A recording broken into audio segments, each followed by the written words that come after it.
The judgment.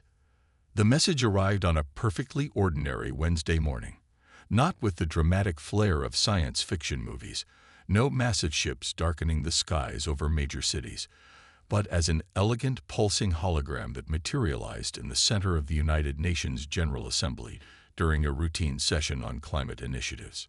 Dr. Elena Reyes, director of Earth's newly established Interstellar Communications Division, stared at the spinning emblem hovering 10 feet above the floor. The assembly hall had fallen into stunned silence. After 5 years of broadcasting Earth's existence into the cosmos through the Arecibo Message Initiative, someone had finally answered. Representatives of Earth, the hologram pulsed in perfect English, its voice resonant and melodic. The Galactic Council acknowledges your species' emergence. Prepare for evaluation. Coordinates for rendezvous will follow. The transmission ended as abruptly as it had begun, leaving behind only a set of mathematical equations that Dr. Reyes immediately recognized as stellar coordinates. "They've been watching us," she whispered to General Marcus Chen, who stood rigid beside her. "They know our languages, our gathering places, our systems of government." The general's expression remained impassive, but his eyes betrayed concern. "The question is, for how long? And why reveal themselves now?" 3 weeks later, humanity had mobilized with unprecedented unity. The UNS Prometheus, Earth's first true interstellar vessel, previously scheduled for its maiden voyage to Alpha Centauri next year, was hastily repurposed for first contact. Its experimental fusion drive had been the pride of human innovation. Now, it felt woefully inadequate. Dr. Reyes stood on the observation deck, watching Earth recede as they pushed toward the coordinates, a point just beyond the orbit of Jupiter. General Chen had been appointed mission commander, with Dr. Reyes leading the scientific delegation. Alongside them was Ambassador Kai Okafor, selected to represent humanity's diplomatic interests. "We have visual," announced the tactical officer, her voice tight with awe. On the main view screen appeared a vessel that defied conventional understanding of engineering. It resembled a living cathedral of light and matter, stretching at least 2 kilometers from end to end. Gleaming arcs of what appeared to be crystalline material formed its outer structure, with pulsing energies flowing between them like liquid starlight. "They're hailing us," the communications officer reported. The face that appeared on screen was humanoid, but distinctly alien, with iridescent scales covering a high forehead and extending down the sides of an otherwise smooth face. Large, multifaceted eyes regarded them with an unsettling stillness. "I am Vexor, emissary of the Galactic Council," the being announced. "We welcome Earth's representatives to the greater cosmic community." Over the next 24 hours, the humans were escorted aboard the Council vessel, named, as best they could translate, Enlightened Judgment. They met representatives from 7 different species, each more fantastic than the last. Some appeared almost energy-based, while others resembled evolved insectoids or reptilians. All regarded the humans with what Elena recognized as thinly veiled curiosity mixed with something else. Was it amusement? On the second day, they were brought before the council chamber, a vast spherical room where 9 beings sat on elevated platforms arranged in a semicircle. Vexor stood to address both the council and the human delegation. "Honored Council, I present the representatives of species designation Terra 3, self-identified as humans. They have achieved rudimentary space travel within their solar system and have developed basic fusion technology. They exhibit heightened emotional responses and demonstrate territorial behaviors consistent with early-stage sentient development." Elena bristled at the clinical assessment but maintained her composure. Ambassador Okafor stepped forward. "Esteemed Council, we come in peace and friendship. Humanity may be young among the stars, but we bring with us unique perspectives and a profound desire to learn and grow alongside the greater galactic community." A council member with crystalline features that caught the light in mesmerizing patterns leaned forward. "Your optimism is charming. However, the council's purpose is not friendship but order. Every species must find its appropriate place." Another counselor, appearing almost reptilian, added, "We have studied your broadcasts, your conflicts, your primitive emotional responses. You are remarkably adaptable for such an undeveloped species, but your volatility poses concerns." For hours, the Council questioned them about Earth's history, technological development, governmental structures, and philosophical beliefs. With each answer, Elena noticed subtle exchanges between Council members, a flicker of appendages, a shifting of colors, silent communications they couldn't comprehend. Finally, the Central Council member, a being of swirling mists contained within a humanoid form, raised what appeared to be a hand for silence. The Council has reached its assessment. Species Terra 3, designated humans, is classified as a Category 4 underdeveloped species with concerning adaptive potential. Under Galactic Directive 571, the following restrictions are imposed. The list that followed struck Elena like physical blows. Humanity was forbidden from further expansion beyond Mars. All research into faster-than-light travel was to cease immediately. Earth would receive a Council advisory team to guide their development. Access to advanced technologies would be strictly regulated based on Council approval.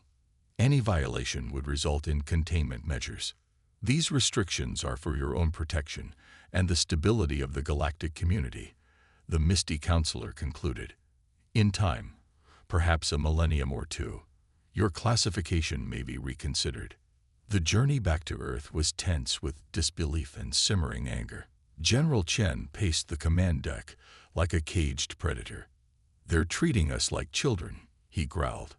"Worse, like pets to be trained and controlled." "It's more than that," Dr. Rice said, reviewing the data they'd been permitted to bring back. "I've been analyzing their language patterns, their reactions. There was fear beneath their condescension." Fear. Ambassador Okafor looked up from his notes. "Of us.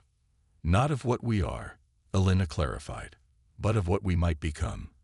They mentioned our concerning adaptive potential several times.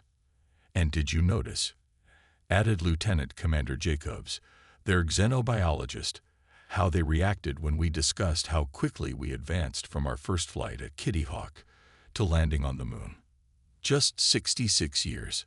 One of them actually recoiled." Back on Earth, the Council's proclamation was met with a unified response unprecedented in human history. Nations that had been adversaries for centuries found common purpose. If there was one thing humans universally resented, it was being told they weren't good enough. 3 months after the Council's judgment, world leaders convened in secret at a facility deep beneath the Swiss Alps. The meeting was absent from all official records. Communication was conducted through secure quantum channels impervious to the monitoring technologies the Council had already begun installing in Earth's orbit. Director Rice presented her findings to the assembled leaders.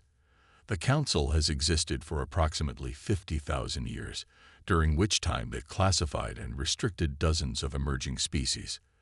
But here's what's interesting. Species with slower adaptive cycles, those that evolve and develop technologies at predictable, manageable rates, eventually receive higher classifications. "And the others?" asked President Santos of the Pan-American Alliance. "They disappear from Council records," General Chen answered grimly, "or become client species, essentially servants or curiosities. We've also identified irregularities in the Council's historical database they provided," added Dr. Youssef from quantum computing. "There are significant gaps, particularly around periods of what they term stabilization events." "Euphemism for suppression, most likely," muttered the EU Chancellor. "Then we have a choice," said Prime Minister Wang of the Asian-Pacific Consortium. "Compliance or resistance." The decision was unanimous. Operation Phoenix was initiated. On the surface, humanity appeared to accept the Council's judgment with reluctant grace. The advisory team, 20 aliens from various Council species, established their compound in Geneva. They began their guidance, offering limited technological insights while implementing restrictions that hampered Earth's development in key areas. Meanwhile, beneath the surface, literally and figuratively, Humanity executed the most ambitious covert operation in its history, deep within hollowed mountains, beneath ocean floors, and in secret facilities disguised as mundane industrial complexes. Earth's greatest minds worked tirelessly. The Phoenix Protocol demanded absolute secrecy. Even families of the scientists involved believed they were working on Council-approved projects. 6 months into the Council occupation, Alina received an unexpected encrypted transmission. The face that appeared on her secure terminal belonged to a Council species she recognized. The Neri, an avian-descended race known for their technical expertise. "I am Ketal," the being introduced itself, feathered crest rippling with what Alina interpreted as anxiety. "What I share risks everything. Your species is not the first to be restricted. Mine was judged 3,000 cycles ago. Why contact us?" Alina asked, suspicious but intrigued. "Because you are different. We've been monitoring your adaptive rate. It exceeds anything in Council records. The advisory team reports are causing concern among certain Council factions." Concern or fear? Ketal's crest flattened. "Both. Listen carefully. The Council fears rapid change because their own development was catastrophically destructive. The 9 dominant species nearly annihilated themselves before establishing the Council system. They believe controlled, measured advancement is the only safe path. And those who develop too quickly are seen as existential threats to galactic stability." Ketal leaned closer to the transmission device. "They've dispatched a Sentinel probe to your system. It arrived yesterday, hidden behind your moon. Its purpose is to implement emergency containment protocols should your species demonstrate dangerous adaptive acceleration."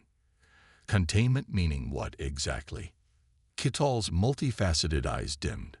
Sterilization of all post-industrial centers. After the transmission ended, Alina sat motionless, the implications crystallizing with terrible clarity. This wasn't about protection or guidance. It was about fear and control. Within hours, she had briefed the Phoenix Directorate. Within days, the operation had shifted to Phase 2, much earlier than planned, but with a new desperate urgency. "We have 6 months, maybe less," General Chen told the assembled Phoenix team leaders, "before the Council realizes what we're doing and activates their contingency." Dr. Rice stood before the holographic display showing Earth and the hidden Sentinel probe. "Then we'd better show them exactly why they were right to be afraid of human potential." The race against extinction had begun. The reckoning. 8 months after the Council's judgment, Vexer stood before the Emergency Assessment Committee, his iridescent scales flushed with stress colors. "Honored committee members, I must report anomalies regarding Terra 3. Vexer's voice carried an undercurrent of concern as he manipulated the holographic display. "Energy signatures from the third planet have changed pattern in ways inconsistent with imposed technology restrictions." The committee chair, a being composed of crystalline lattices that hummed with internal energies, leaned forward. "Clarify these anomalies. Thermal and electromagnetic emissions have decreased by 37% in major population centers," Vexer explained. "Yet orbital observation confirms continued industrial activity." "They're going underground," observed the analytical specialist, a Morkai whose computational abilities were integrated into their biology. "Concealing their operations." "Impossible," stated another committee member. "The advisory team reports full compliance with supervision protocols. The guidance implants we've placed in their leadership should ensure transparency." Vexer's scales shifted to deeper hues. "That is the second anomaly. Subtle behavioral changes suggest the humans may have detected the neural implants and bypassed them without removal." A ripple of disquiet passed through the committee. "The Sentinel probe is still in position?" asked the chair. "Yes, but," Vexer hesitated. "Its last 3 diagnostic transmissions contained microsecond delays, almost imperceptible." "You believe they've detected the probe as well?" "I believe, honored chair, that we have significantly underestimated this species." Meanwhile, deep beneath the Atlantic Ocean floor, In a facility that officially didn't exist, Dr. Elena Reyes stood before a technology that shouldn't exist. The quantum displacement engine gleamed in the center of a reinforced chamber, its concentric rings pulsing with energies that technically shouldn't be possible for humans to harness for another century, according to Council development models.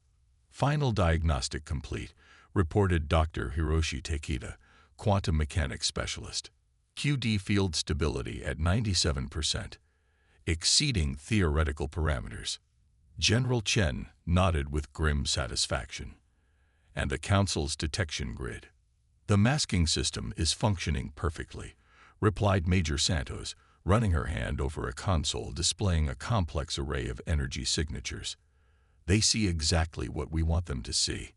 Elena stared at the engine with a mixture of pride and apprehension. In just 8 months, Operation Phoenix had achieved what should have taken decades. The collective genius of humanity, united by common threat and freed from bureaucratic constraints, had performed the equivalent of technological alchemy. What about our friends? Elena asked, referring to their covered allies. General Chen activated a secure holographic display. Cattol reports that 17 previously restricted species have joined our coalition. The Neri are particularly valuable. They'd been subtly sabotaging Council surveillance for centuries. And the Sentinel probe. Major Santos smiled. Currently receiving our custom data package. It thinks Earth is behaving exactly as a properly subjugated Category 4 species should. The first test of the quantum displacement engine occurred 3 days later. The prototype vessel, Phoenix 1, barely larger than a shuttlecraft, disappeared from the underwater launch facility and reappeared precisely 4.3 light-years away, in orbit around Proxima Centauri. The journey had taken less than 17 seconds. 2 weeks later, a small fleet of 12 Phoenix-class vessels, equipped with advanced stealth systems developed by the Neri, departed Earth on carefully plotted trajectories to avoid Council detection. Their destinations, the homeworlds of each coalition species. On the Neri homeworld, Tularis Prime, the arrival of humans caused a sensation among the oppressed population. For 3,000 years, they had lived under Council guidance, their once proud civilization reduced to technical specialists serving Council interests. Your presence here violates every Council directive, Cattol told Elena as they stood in a hidden chamber beneath the Neri's ancient capital. Around them gathered representatives from a dozen underdeveloped species. If discovered, it means war. We're already at war, Elena replied. They just don't know it yet. The Coalition of Emergence, as the Alliance named itself, worked with feverish intensity. Each species contributed unique insights and abilities. The insectoid Draxel provided revolutionary biotechnology. The crystalline Vosh offered advances in energy manipulation. The gaseous Meridians contributed unparalleled computational abilities. And humans? Humans provided what the Council feared most: adaptive innovation and a stubborn refusal to accept limitations. 4 months into the Coalition's formation, the Council detected their first anomaly. A communication relay near the edge of Neri space experienced an inexplicable 3-second data gap. Minor, almost insignificant, except that Council systems never experienced gaps. The investigation team found nothing amiss, but recommended increased surveillance. 2 weeks later, similar gaps appeared in 6 different sectors. Again, investigations revealed nothing concerning. The true purpose of these glitches was revealed 3 months later, when the first Phoenix displacement network node came online, hidden within an abandoned asteroid mine in a forgotten star system. 5 more nodes followed in quick succession, creating an invisible transportation grid that bypassed Council monitoring entirely. On Earth, the charade of compliance continued. The advisory team reported steady, controlled technological progress, well within acceptable parameters for a Category 4 species. Meanwhile, Phoenix facilities around the globe perfected technologies that violated fundamental Council restrictions. The Coalition's first major offensive was invisible, a quantum algorithm that infiltrated the Council's central information network. Not to destroy or corrupt, but to observe and learn. For 6 weeks, the algorithm compiled and transmitted the Council's most closely guarded secrets back to Coalition analysis teams. What they discovered confirmed their worst fears. The Council has been systematically suppressing technological advancement across the galaxy for 50 millennia. Elena reported to the Coalition Leadership Council.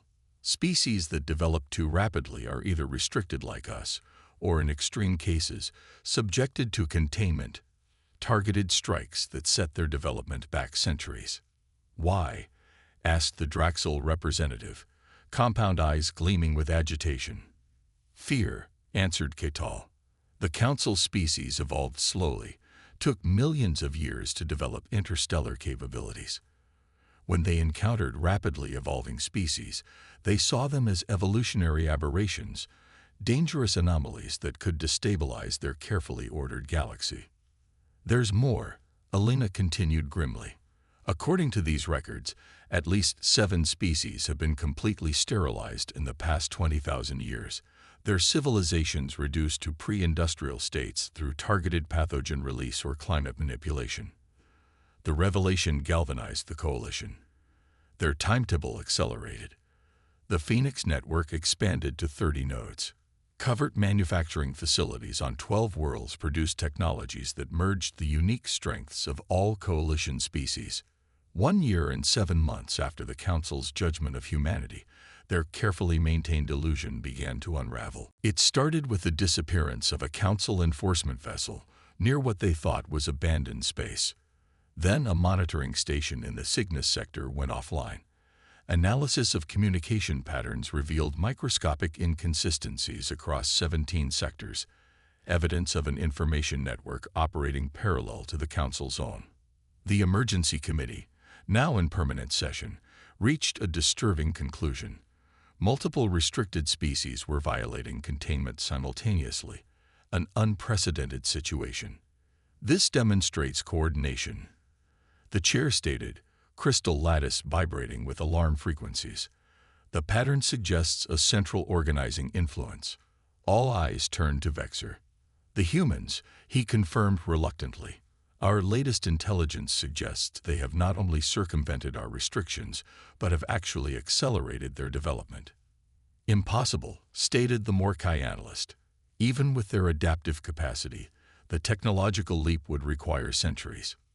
Nevertheless, Vexer continued, energy signatures consistent with quantum displacement have been detected in multiple sectors, technology they should not possess for at least 900 years. The chair's crystalline form darkened ominously. Activate the Sentinel Protocol. Containment is authorized. On Earth, the alert came through their infiltration algorithm instantly. The Sentinel probe had received new instructions and was powering up its primary systems. Time to containment strike, General Chen asked tersely. Approximately 6 hours, Major Santos replied.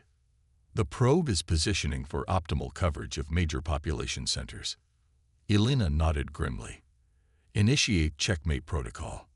Across Earth, Phoenix facilities activated emergency sequences. Within minutes, 37 major cities reported complete power failures as energy was diverted to hidden installations. To the Council's monitoring systems, it appeared as though Earth's power grid was collapsing. A perfect distraction. As the Sentinel probe adjusted its position, targeting systems locked on Earth's largest urban centers, it failed to detect the 15 Phoenix vessels that silently materialized around it, having quantum displaced from various hidden facilities. The probe's first indication that something was wrong came when its communication array unexpectedly went offline. By then, it was too late.